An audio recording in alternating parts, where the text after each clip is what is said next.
bring up the need for a Royal Commission of Inquiry into what happened in the streets of Toronto during the G20? Yeah!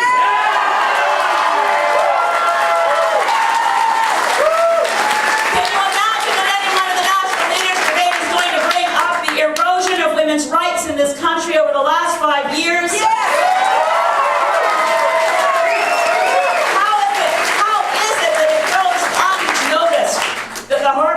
Has removed from the mandate of status of Women in Canada the goal of achieving equality for women. How can it be that nobody notices that when the 2009 budget was passed, a completely non-budgetary matter was stuffed in so no one could vote against it without causing an election, removing the right of women in the civil service to pay equity? Sure. That we would adopt the policies of George W. Bush to say that when we contribute to maternal health around the world, we won't fund programs that give women in developing countries the right to legal and safe abortions? This is it's no wonder we lost our seat on the Security Council. The litany of things. How can we be the only country on earth that allowed one of our own citizens to rot in Guantanamo Bay and be subjected to torture when he was a child soldier?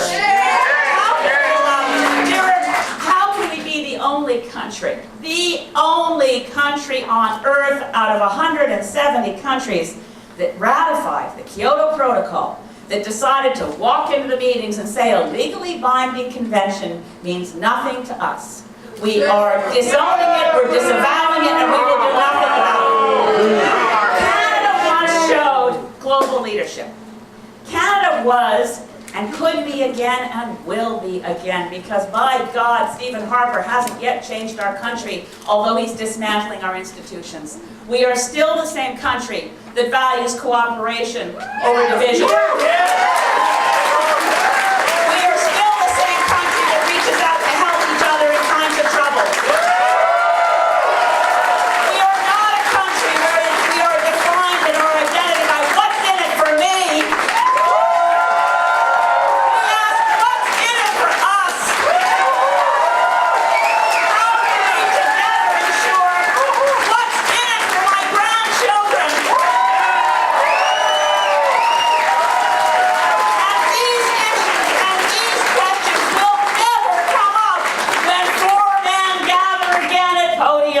to perform the traditional, predictable ritual of partisan jab and pre-rehearsed efforts at the zinger line. They don't think on their feet. They could, but their handlers won't let them. So we're going to see a very sad spectacle again. And I just want to thank all those Canadians who have come to say and come to our aid and said it's wrong not to include the Greens in the debate. 3 former Prime Ministers. First of all, the Right Honourable Joe Clark, who wrote a strong statement. I want to thank the Right Honourable Paul Martin, who also told the media there's no excuse for leaving the Green Party out. Their ideas.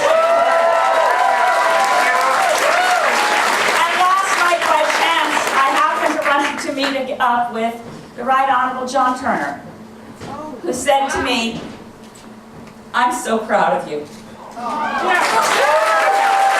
The media observers, people like Ellie Alblom, people who are really aware of what goes on within the consortium, have stepped up and said this is wrong. I want to thank Andrew Coyne at Maclean's for being so articulate and so, I think he's angrier than I am. History of Progress has said, you know, he thinks, I think he may be right, he said, it's hard to keep track of all the abuses of our system and the affronts to democracy, but he wrote that he thought that actually I was keeping track of them, and that might be why they didn't want me in the debate.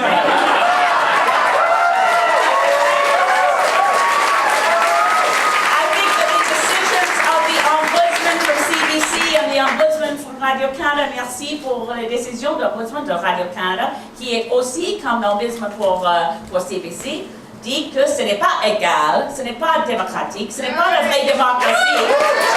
D'avoir un débat sans la chef de la partie avec l'appui de 10% des Canadiens et Canadiennes. But the most meaningful and most deeply moving letter I received was from Sean Bruya, advocate for veterans' rights, Gulf War veteran who was denied his benefits. You'll remember that his private, confidential medical information was leaked by this government in an attempt to discredit him. And we also, in the debates, will raise issues of veterans' rights and how we are so disrespecting the people who've gone into the most dangerous places on earth on our behalf and come home only to find that the Harper government figured out a way to pay less by giving them a lump sum payment now and no money later. There is a great deal wrong with the Veterans Affairs under this government. But Sean Bruya wrote me and said, on behalf of veterans, we want you in the debates. On behalf of veterans, you know that you will raise issues about how we're being treated. And on behalf of veterans and all of those Canadians, over 100,000, who fought and died to have a democracy where all voices are heard, this is offensive.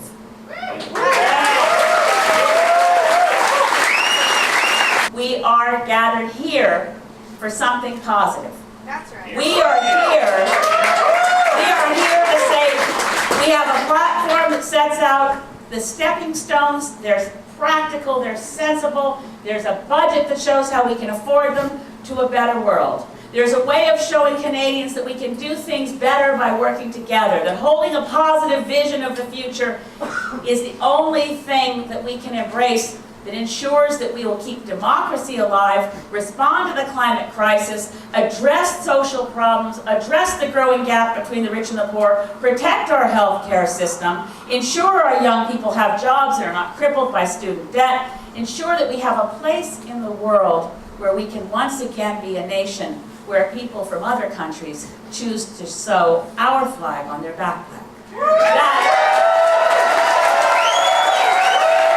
We've had 3 public opinion polls now that show the vast majority of Canadians think I should be in the debates.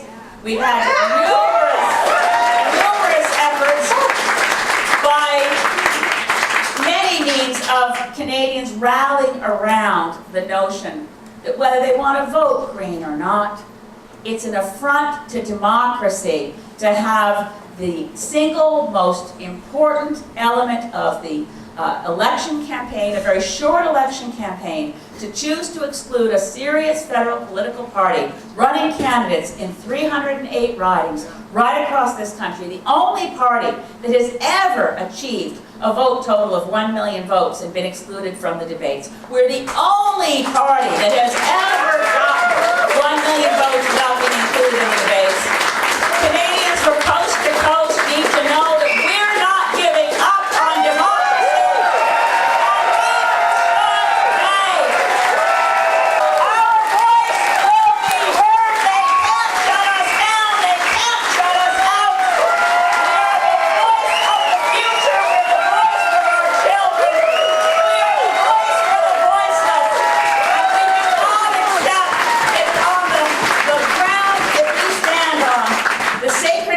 And I thank and I acknowledge that we're on the land of the Mississauga people of Port Credit. I thank traditional peoples, and we will again, I just started saying, in 2008 I was the only leader who mentioned First Nations and the need to achieve justice for First Nations.